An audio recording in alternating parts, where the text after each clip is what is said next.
जी, बिल्कुल घटिया व्यवस्था है यहाँ पर। छोटे-छोटे बच्चे हैं घर में, वायरिंग सही नहीं है यहाँ पर। रोड की नालियाँ वगैरह, सड़कें वगैरह कुछ भी व्यवस्था नहीं है यहाँ पर। फ्लैट के अंदर निर्माण में तो क्या इन्होंने खाली खोखा बना के दिया, कोने निकल रहे हैं, नीचे सपोर्टिंग नहीं है। कभी कभी ये बिल्डिंग जरा सही हो सकती है, कभी भी बैठ सकती है। राजसमंद के नाथद्वारा में मुख्यमंत्री जन आवास योजना अब अपने ही मकसद से भटकती नजर आ रही है। जिस योजना का उद्देश्य आमजन को सुरक्षित छत देना था, वही धारचा गौरव पथ पर बने ये मकान अब खतरे की छत बन चुके हैं। नाथद्वारा विधायक विश्वराज सिंह मेवाड़ द्वारा लोकार्पित इस योजना में शुरुआत से ही दरारें दिखने लगी थी। लोकार्पण से पहले ही लाभार्थियों ने घटिया निर्माण की शिकायत दर्ज करवाई थी, जिस पर मंच से सफाई जरूर दी गई, लेकिन जमीन पर हालात जस के तस हैं। यहाँ व्यवस्था बिल्कुल की ना के बराबर है सर। इसमें कमियां जो ये बना हुआ है सर, इसमें घटिया लो है, मेंटेनेंस बिल्कुल घटिया है सर। मैंने इस फ्लैट में मिनिमम 8-9 महीने पहले काम कराया था। आज ये कि ये स्थिति वापस मेरे को कराना रहा, रिमूव कराने रहा, खाली 8-9 महीने के अंदर अंदर ही सर। आपने खुद कराया था, सरकार ने करके? मैंने खुद अंदर से कराया था, एक बार हैंड ओवर करके अंदर वापस मैंने कराया था, कलर भी कराया, पुट्टी कराई, अस्तर भी, प्लास्टर कराया था। आज वापस मेरे को ऐसा लग रहा मैं कहाँ फंस गया उसमें। और लाइटिंग वायरिंग जो कर रखी है, वायरिंग बहुत घटिया है, जो सरकारी वायरिंग बहुत घटिया है। आज मेरे अंदर इलेक्ट्रॉनिक सामान है, जैसे फ्रिज थे वो 2-2 बार उड़ गए हैं, पंखे थे 2-2 बार उड़ गए हैं, LED बल्ब आज भी वो खराब है मेरी। और करंट वगैरह करंट भी इसके अमुक झटके आते हैं, और मेरे बाल बच्चे भी इसमें। लाभार्थियों का आरोप है कि मकानों में सीलन, दीवारों में दरारें, खुले लटकते बिजली के तार, टूटे दरवाजे और गिरता प्लास्टर अब आम बात हो गई है। कच्ची सड़कें, गड्ढों में भरा पानी और कीचड़ बीमारी को न्योता दे रहा है। जी, बिल्कुल घटिया व्यवस्था है यहाँ पर। छोटे-छोटे बच्चे हैं घर में, वायरिंग सही नहीं है यहाँ पर। रोड की नालियाँ वगैरह, सड़कें वगैरह कुछ भी व्यवस्था नहीं है यहाँ पर। ये जो मोटर चल रही है उसका पानी का सप्लाई, हाँ पूरे दिन 24 ही घंटे।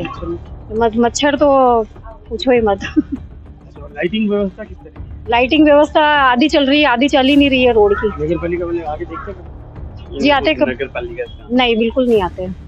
और यहाँ पे ये उसके बावजूद ठेकेदार बराबर इसको मेंटेन कर रहा है कि है जैसे ही चल रहा है? ये जैसे ही चल रहा है। वापस फिर इसमें आपने फ्लैट लिया, उसमें किस स्थिति में था? जी, जर्जर स्थिति में था बिल्कुल। फिर हमने यहाँ पर बिल्कुल काम करवाया है यहाँ पर, या हाँ ये लाख रुपए का तो करवा दिया, 1 लाख का। क्या काम करवाया उसमें? जी, यहाँ पर पुट्टी करवाई है, टाइलें लगवाई है किचन में, लेट बाथ में, अंदर जो भी बिल्कुल वोल्टेज फ्लक्चुएशन भी है? हाँ जी है, इलेक्ट्रॉनिक हाँ नुकसान हो रहा है बिल्कुल। सारी इलेक्ट्रॉनिक की चीजों खराब हो चुकी है। 8 से 9 साल के लंबे इंतजार के बाद मिले ये 480 आवास आज भी अधूरे हैं। कई घरों में करंट फैलने का खतरा है, छतों पर पानी भर रहा है और एक एक कमरे में अलग अलग टाइल्स निर्माण की पोल खोल रही है।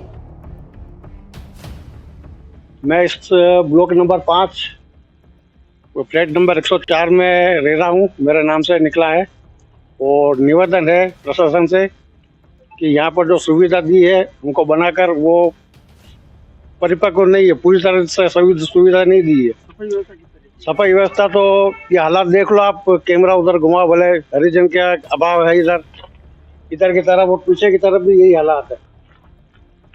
तो हरिजन भाइयों उस साइड में तो आती है, 4-5 लेडीज हरिजन की आती है, तो इधर सफाई करने कोई नहीं आ रहा है। और मैंने उनसे कहा भी सही हरिजन से, तो वो कहते कि जमादार ने हमको इधर का ही किए रखा, इस साइड का ऑर्डर नहीं है। मेरे को करीब 10-11 महीने हो गए शुरू से ऐसी जब से पोजीशन मिला, जब से मैं यही रह रहा हूँ। सबसे सड़कों की भी बस यही हालत है, देख लो, कुछ नहीं है कहने का मतलब। फ्लैट के अंदर निर्माण में तो क्या इन्होंने खाली खोखा बना के दिया, और वो भी कमजोर हालत में, सही मसाला मटेरियल यूज नहीं किया। जिनके सही बने फिर उन्होंने नहीं, वो अपने खर्चे से बनाए, अपने खर्चे से उसमें काम किया।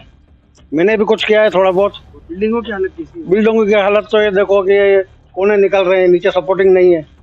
कभी कभी ये बिल्डिंग जरा सही हो सकती है, तो हमारा इसमें रहने वालों को फ्री इंश्योरेंस होना चाहिए, ताकि पिछले हमारे जो औलादे हैं उनको तो कुछ राहत मिले। हमारे कभी दुर्घटना हो सकती है, और इस बिल्डिंग की उम्र मेरे को लगता है कि ज़्यादा 4-5 साल ज़्यादा उम्र नहीं है, कभी भी बैठ सकती है। ऊपर छत पर जो काम किया है ना, तो छत पर तो बिल्कुल ये समझो कि सीमेंट का गोलिया भी नहीं किया। टंकी का पानी ओवरफ्लो होता है या बारिश का पानी इकट्ठा होता है तो ऊपर की जो लास्ट मंजिल है उस मंजिल की छतों की हालत खराब है। सब पानी अंदर मर रहा है, अंदर छतों के अंदर, और छत खराब हो गई है लगभग। ठेकेदार सुधार का दावा करता है, लेकिन 2 साल बाद भी हालात नहीं बदले। सवाल साफ है, क्या जन आवास योजना सिर्फ कागजों में सफल है